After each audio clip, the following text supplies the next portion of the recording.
Christmas Eve, 1965, Death Valley, California. I was 23 years old when I witnessed two of Hollywood's biggest stars, Burt Lancaster and Lee Marvin, have a confrontation that would end their professional relationship permanently over something far more dangerous than ego. Burt Lancaster was born November 2, 1913, in East Harlem, New York. His father was a postal worker and the family was poor. But Lancaster discovered his body could do things other bodies couldn't. And by 1965, at 52, he was a producer and businessman who defied the studio system. His physical regimen was legendary, with 5 a.m. wake-up calls and calisthenics that would exhaust men half his age. He didn't drink during production, arrived on set exactly on time, and Lancaster radiated contempt for those who didn't share his discipline. Lee Marvin was everything Lancaster wasn't. Born February 19, 1924, and in 1942, at 18, he enlisted in the Marines, finding out what he was made of on Saipan in June 1944 when a sniper bullet hit him, spending 13 months in naval hospitals and awarded the Purple Heart. If Lancaster was a cathedral built stone by stone, Marvin was a bombed-out building still standing. And by 1965, Marvin had won the Academy Award for Cat Ballou, and when he played tough guys, audiences believed it because it wasn't performance, it was recognition.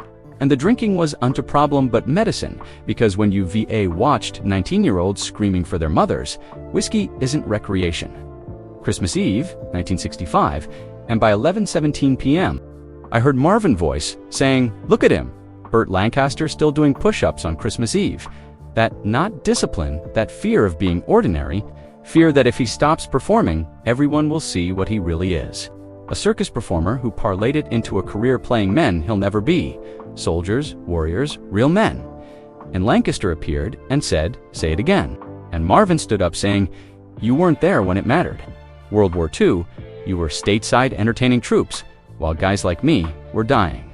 Now you play tough guys so perfectly that people believe it, but I was there and you weren't." Lancaster spoke low, saying, "You're right, I wasn't at Saipan, I was in Italy. But let me tell you what I was doing while you were getting drunk on survivor's guilt and calling it authenticity. I was building every single day. Discipline beats talent, control beats chaos. You went to war and got shot and earned a medal. And what did you do? You turned it into an excuse to drink, an excuse to show up late. You will never work with me again." And then he walked out. Years later, I found Lancaster's military file, and in it, a detail that changed everything. Lancaster had tried to enlist in combat units multiple times, but was rejected every time for flat feet from a circus injury. And suddenly, I understood. Every push-up wasn't vanity, but penance for not being allowed to be the warrior he wanted to be. And Marvin drinking was about the terrifying knowledge that the worst thing that ever happened to him was also the best thing, because it gave him unquestionable authenticity. And two men were both trapped. Lancaster, by not having the war experience that would have validated his strength, Marvin by having only the war experience. So, was Lancaster discipline compensation, or was Marvin authenticity just another performance? If you enjoy these untold Hollywood stories, don't forget to subscribe to Old Hollywood Pulse. Drop your thoughts in the comments below, and we'll see you in the next one.